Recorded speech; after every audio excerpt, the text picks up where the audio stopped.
was going to be here, and you showed up anyway.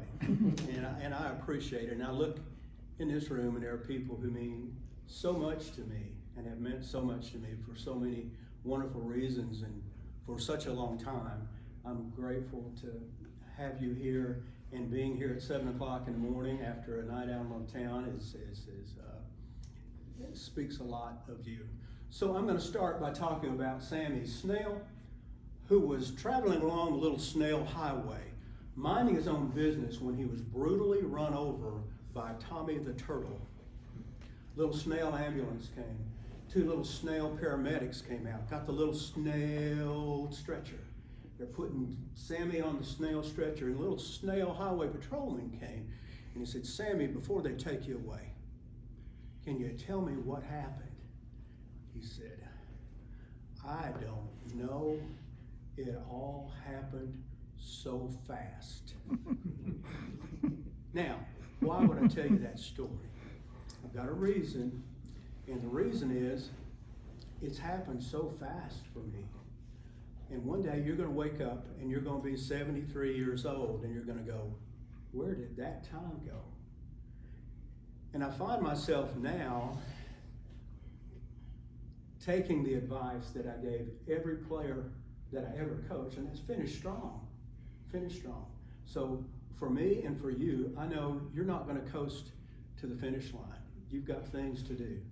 You've got less calendar pages to pull off than you used to have. And so every day counts, every day matters. And so today, what I want to do for you, with you, is to share some insight into what I've learned in 73 years about leadership, and some things that perhaps may help you along the way. And that's what Patrick and Mike have asked me to do. And thank you both for this opportunity. So my first experience as a leader was when I was 5 years old. And I'm in kindergarten. And I'm a line leader. And boy, did I love it. I got to be a line leader. About once every 20 days, I was the line leader. I was in front, taking people to the water fountain, taking the class to the bathroom, taking them to the lunchroom and back. I'm the line leader. And it blew me away that I got to do that. And I would sit with my dad on his lap at his desk, which is now my desk, and he'd show me when my next chance to be the line leader was, about every 20 school days. As they get closer, I would think to myself, well, I hope Johnny or Susie might be absent today and I get to go early. But one of the things that I learned being a line leader is if they're not following, you're not leading. And that's a really important thing. And for people to want to follow you, there's some things that really need to happen.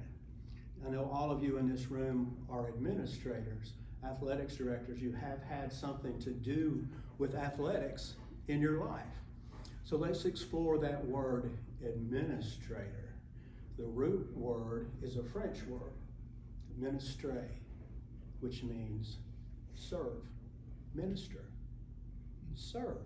You are a servant if you are a leader. You are a servant if you are an administrator. And that doesn't mean anything goes and let me bow down to you. It means let me help you. Sometimes the most important word that you can say is no as a leader. No, we can't do that. We're not going to do that this way. We don't do that like that here.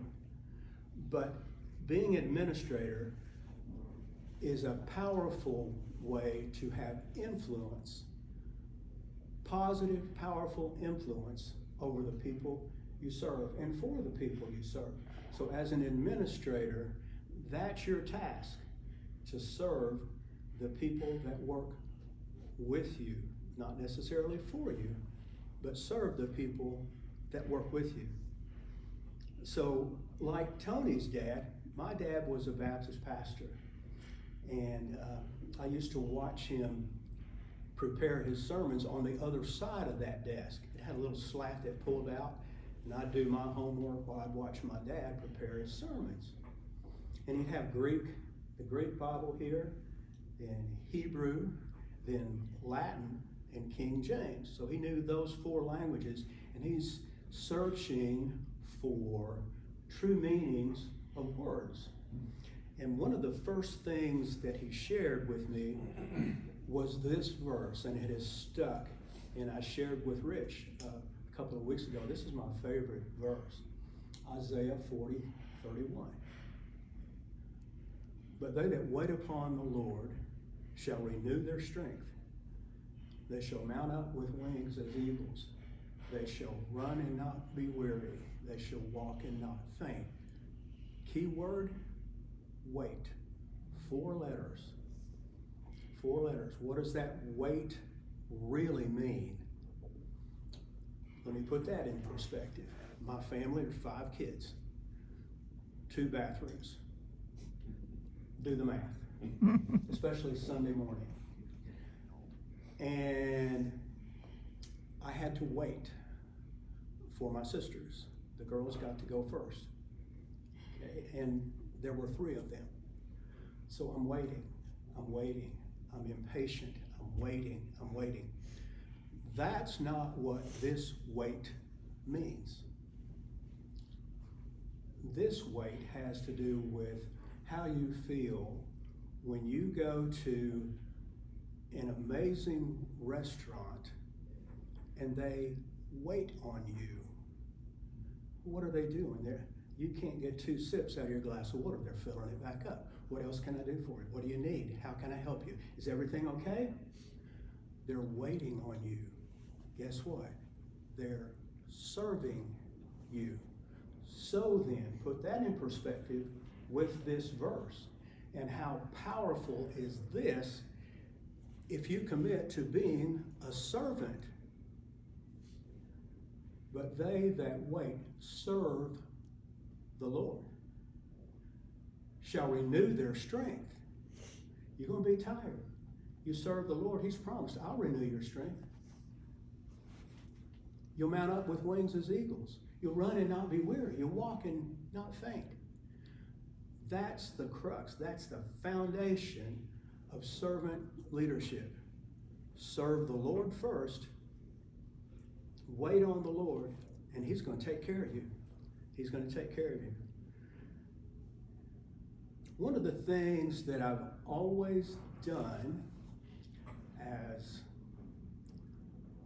a department chair, as a head football coach, as an athletics director, whatever position that I've had, is I've encouraged the people that work with me to do and find something significant to do for someone at least once a day. Do something significant. When you do something significant, that becomes a way that you become indispensable to them as a leader. And you become a better leader because they realize you care enough to go do something for them that makes them go, wow, I cannot believe you did that. I'm going to tell you my latest indispensable story that happened to me. So I'm fired up about getting my RAA, and I've gone through all of the process, and I go on my AMP portal, and I can't get any farther. And my wonderful wife is sitting there with me, and I don't know, Dan, something's not right here. So I'm not going to let it die, because this is something I really, really wanted to do. I wanted to set the pace in the county where I live and be a servant leader and be out in front of this, and I've been advocating for this for so long. So finally, I fired off an email to info@niaaa.org. Having a problem here. And immediately there's a text, because I copied Mike Ellison, and I copied Patrick, just so they knew what I was doing. I get a text from Mike Ellison. Yeah, golly, sorry you're having that problem. You know, let me see what I can do to help you. That night, Patrick calls after all day long at South Doyle Middle School, with all that's on his plate, he calls and talks me through for 30 minutes. 30 minutes about what we could and could not do. Didn't have a solution, okay? So the next night, Patrick calls, and this time it's a FaceTime. All right, get out your computer, Dan. Let me show you how to do this. And so we're going back and forth, and Joe sits there, and she's helping me. Nothing. It's not working. We can't get it to go.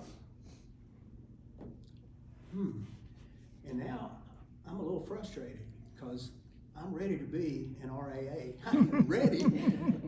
Was not ready. I was ready to be an RAA. Guess who called me? From Indianapolis. Rich Barton called me. All right, Dan, let's talk about this. Let's see what we can do. Let's see how I can, and gave me some suggestions. The next morning, it all breaks free, and it's all good. Somebody somewhere did something. My wife sat next to me on our couch, being the technological wizard that she is, and all of a sudden, bingo! It's there after all this frustration. And I fired off a text to Mike, and I fired off a text to Rich. It's good, it's all good. Now, significant to me. Will I ever forget it? No, never will I forget it. Meant so much to me that so many people rallied around me and tried to help me get my RAA. They are indispensable people to me. They already were. Everyone that I mentioned to you already were. But now, went out of their way. Who does that? Who does that, Patrick? An hour in 2 days away from your wife on FaceTime. He can't figure it out, so I don't feel like I'm stupid. But do you hear what I'm saying? Do you hear what I'm saying? My charge to you is find some way, once a day, just once a day, to be indispensable by being significant. And I know most of you already do that, but it's a great way to connect with people. And so leadership then, because of that, it's all about relationships. It's all about relationships. And on this Master's Sunday, I want to talk about the Master for a little bit. Because the first relationship that you need to have is a strong relationship with the Lord. And if you don't feel close to the Lord, He's not the one who moved. Let me share some things with you. From Romans.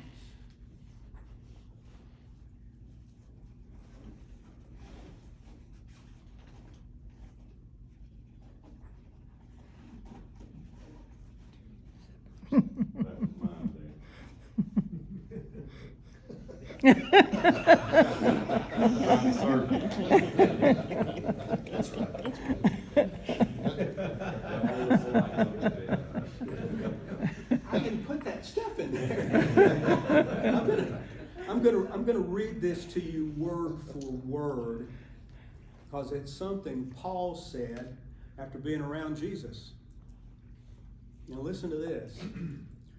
For I am persuaded that neither death, nor life, nor angels, nor principalities, nor powers, nor things present, nor things to come, nor height, nor depth, nor any other creature shall be able to separate us from the love of God, which is in Christ Jesus our Lord. Let that sink in. There's nothing you can do. He's going to love you. I don't care what you do. He's going to love you. Is He happy about what you did?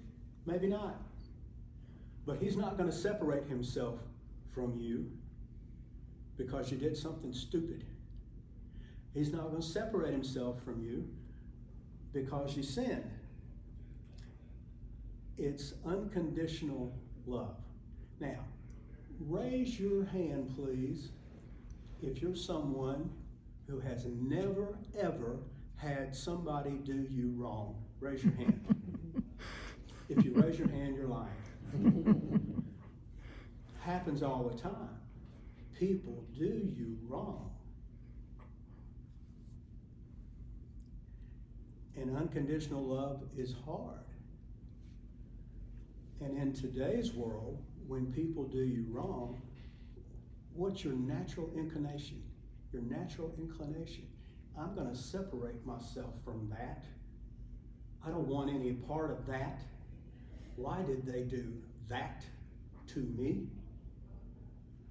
But here, you're told nothing you do can separate you from him, which tells us we should be the same way.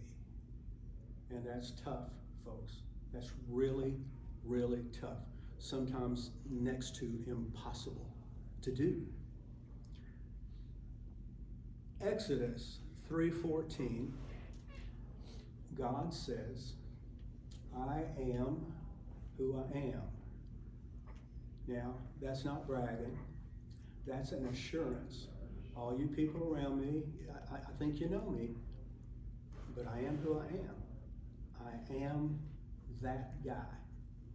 Okay? And in John's gospel, God says, I am the Alpha and the Omega. And I learned from my dad, that's Greek for the beginning and the end.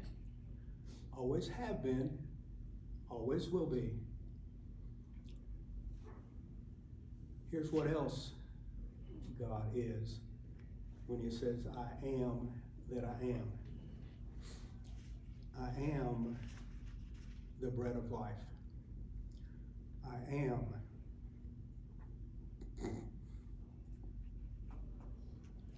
the light of the world. I am the way, the truth, and the life. I am the good shepherd. It's Palm Sunday. I am the resurrection and the life. I am the true vine. Listen to this one. I am with you always, even until the end of the earth. And there ain't nothing you can do about it. That's the way it is. I'm going to be there. It is what it is. I am who I am. So, let this sink in. I'm sad. I'm with you. I am so angry. I'm with you. I'm hurt. I'm with you. I'm frustrated. I'm with you. I am disgusted. I'm with you. I am so tired. I am with you. Disappointed. I'm with you. I'm annoyed. I'm with you. I'm miserable. I am with you. I'm stressed. I am with you. I'm ashamed. I'm with you. I am with you. I'm with you. It also means I'm grateful. I'm with you. I'm safe. I'm with you. I'm calm. Yep, got that. I'm with you. I'm happy. I'm so happy. I am with you. I'm happy too. I'm excited. I'm well. I'm fine. I am with you. I am with you. If you take nothing else away, take that away. I'm with you. So I talked about relationships, and the first one is with the Lord, if you want to do right. Second's with your family, and you need to cherish them. And love is spelled T-I-M-E. Where you spend your time is what you love. And I got to tell you, there were many times in my life, I got to confess, My family was asleep when I left. They were asleep when I got home. I spent much more time in my early career with other people's children than I did with my own. And you don't need to do that. You don't need to do that. I'm out chasing whatever I'm chasing, want to be, and my dad said, everything you do for the Lord. You do for the Lord. And so I'm trying to do that. And I remember my mom saying to my dad, Fritz, can't you just slow down a little bit? He said, I'll rest when I'm dead. And he died at 64. He was one who would give you the shirt off his back and would get up in the middle of the night, go help people, and then be in the office at 8 o'clock in the morning. So you need to cherish your family. That precious little girl that Josette and I just took home from the hospital seemed like a week ago after she'd been a week in intensive care and we didn't think she was going to make it. She's having a baby any day now. And she's 36. That little boy, that little tow-headed boy of mine, he's 35 and he's in Nashville and he's on his own. And where did the time go? And that's another reason why I told the Sammy Snell story, because it goes fast. It goes fast. During that time, I'll have to tell you, there were many times Josette could have qualified as a single mom. She really could have. And so don't make that mistake. Finally, you want to have a great relationship with those you serve. And I've come to learn that there are 3 things that people want to know about you. Are you honest? Can I trust you? Do you care about me? Those are the 3 top priorities. Are you honest? Can I trust you? Do you care about me? You going to tell me the truth? You're going to say one thing to me and one thing behind my back. It only takes one time to ruin that. Can I trust you?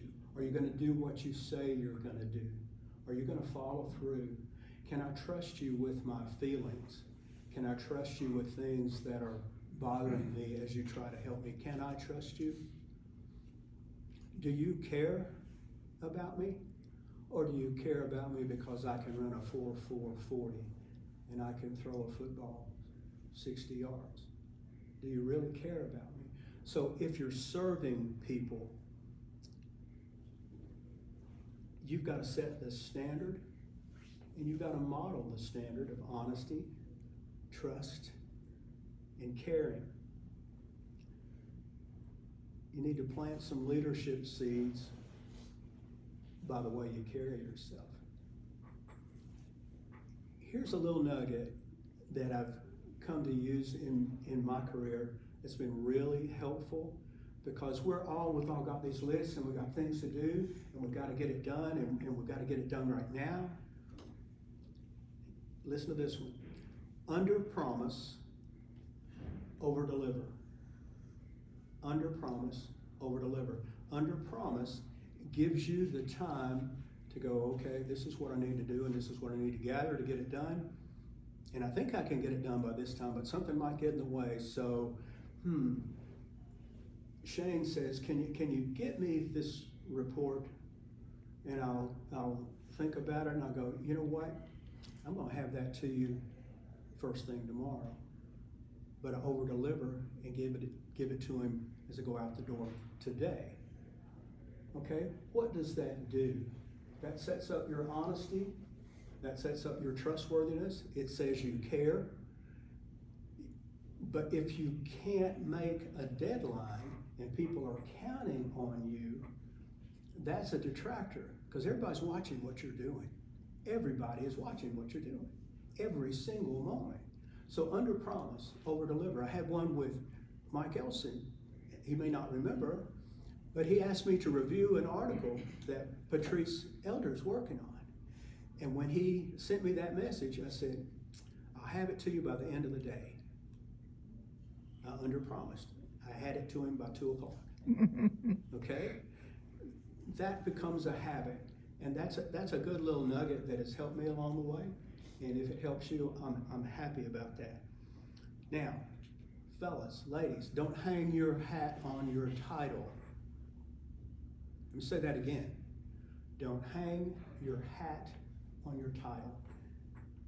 Your title is what you do. It's not who you are. And there is a big difference. I've had a bunch of titles in my life. I'm not going to go through all of them, but I don't have them anymore. That's the point. I woke up on April 11th, 1994 as a head football coach, which is the only title I really wanted. I went to bed on April 11th, 1994. I did not have that title anymore. And many of you know that story. I won't get into that now. I talked about it last year. So don't hang your hat on the title. Now, Romans 12:3. Think not more highly of yourself than you ought to think. It's right there in the Bible. Don't get big-headed. Don't think you're something special. As a kid, I'm going to talk to you about my dad again.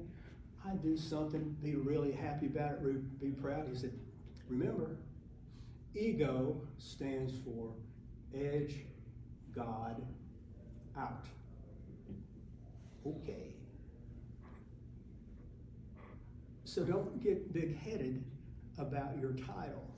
Now, I got to tell you a story. Her name is Julie Renner, and she works for Final Forms. And I had been referred to Julie, and she's sitting in the back of the room, so you correct me if what I say is wrong. I was referred to her when Brian Brown was trying to help me pay my dues for TIAAA. Couldn't get it done. Couldn't get it done. Can you tell I'm technologically challenged? Okay. So I'm referred to Julie Renner, and we missed each other. She called me, and I was in a meeting. She called me. I was driving. The next day, I called, and I said, "Good morning, Julie. You're at Final Forms." Now, Mike, I'm going to ask forgiveness here, because if I'd asked permission, you would have said no.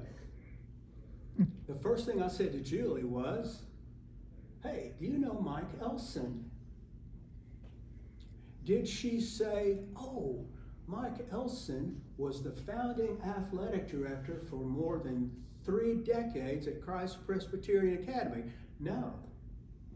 Did she say Mike Elson was an exceptional basketball coach? Nope, didn't say that. Did she say, "Oh, Mike Elson, he's the executive director of the TIAAA"? Nope, didn't say that. Did she say, "Mike Elson, he is the first and only person in Tennessee to be named to the NIAAA Hall of Fame"? No, she did not say that. What she said was this: "He is the best person I know." That's what she said, correct? It's exactly what she said. Now, that's his title. That's what matters. The title is what he is. What matters is who you are. I'm going to close with some things that are real life that happened to me as an administrator, and hopefully this can help you. And I know our time's getting short. So for examples, I had a young kid when I was a principal who just wasn't like the other guys. And Mom called me. She said, "They are bullying my son." Stopped what I was doing, went out, gathered the information, talked to him, talked to the people he implicated, got the stuff together. We had a little come to Jesus meeting, and I put a stop to that bullying. Immediately. That's what I did. And I kept the notes. A month later, not making this up, a month later, I'm faced with an Office for Civil Rights charge. Mind you, the mother has written me a thank you letter. Thank you for taking care of William. Appreciate what you did. The charge said, you ignored bullying. What? Well, I go to the file, and there's her note, and there are my notes of what I did that day. And if you ask Josette, I keep things, don't I? Yes, I do. So I kept it. A little note. Don't throw things like that away. I kept it because it meant something to me. Well, guess what? It meant even more. Because I show this, no, there's no case. You did what you were supposed to do. So paper your trail. I had a tragic incident where a teacher passed away suddenly. And much like what Molly was talking about yesterday in her session. And so I had to hire a new one. And I got recommendations, and this person seemed a great fit. But as things went along, it was like, I don't know about this. And at the end of the year, I did not rehire him. A year later, he was arrested for something very inappropriate. I won't go into the details, but it was former Tellico Plains High School teacher arrested. Well, I'm the principal. And now there are people going, what is this? Well, a year later, I have the documentation of all the people I talked to about this person. I have the documentation when I said, no, this is not a good fit, we're moving on. Okay, so there it was, and I did what I was supposed to do, even though people want to point a finger, thinking, you're a knucklehead. Had a couple move in from far, far away, and you know the type. They're always not happy unless they're unhappy. And they came into my office, and they said, you don't talk about girls soccer on your announcements, and that's a violation of Title IX. Opened my drawer, pulled out my file, my announcements file. Dan, you kept your announcements? I kept my announcements. I handed them the file. You read my announcements, will you? Just take a look, read my announcement. Girls soccer tonight, 6 o'clock. Get there early or you won't get a seat. It's in the file. He said, well, okay, you might have done that, but you don't ever publicize girls soccer on the sign down at the end of the road. Pulled out another file. This is what was on the sign and on what day. And the only thing there was girls soccer. So here's the deal. When you are a leader, a third of the people are automatically going to love you. That's who they are. A third of the people aren't sure. A third of the people are not going to like it because they wanted somebody else to have your job. Okay, and so conventional wisdom would say, get with that in-between group and move them over to your side. I say, involve your detractors. William's mother, I made her the head of the bullying prevention committee. Changed her. And she tells people, you know what, I was wrong about what I did. You think people listen to stuff like that? These folks that wanted to get me on Title IX, I put them on my Title IX compliance committee. Okay? That makes friends out of enemies. And that's just a little situation that, some situations, and I could go on and on. So really, God gave you 2 ears and 1 mouth. Use them in that proportion. Listen to what people have to say. Listen. One of the best listeners I know is Mark Reeves. No matter how angry people get in the room at a board of control meeting or a legislative council, the face stays the same. He wants to listen and hear.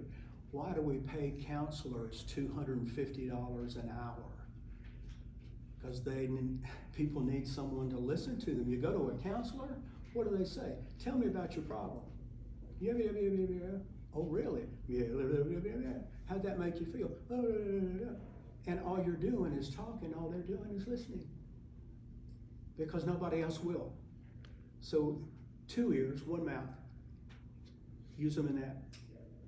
Use them in that proportion, and you're going to be fine. I am running out of time. I have a handout here for you to take with you.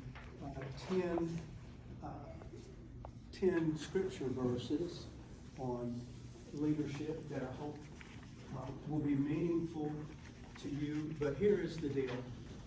If you do this job right, if you do this job right, 30 years from now, somebody's going to call your name and they're going to say, guess what she did for me? Guess what he did? What an influence he had on my life. What I'd like to do in closing is something that I haven't done in 31 years, because I haven't coached in 31 years.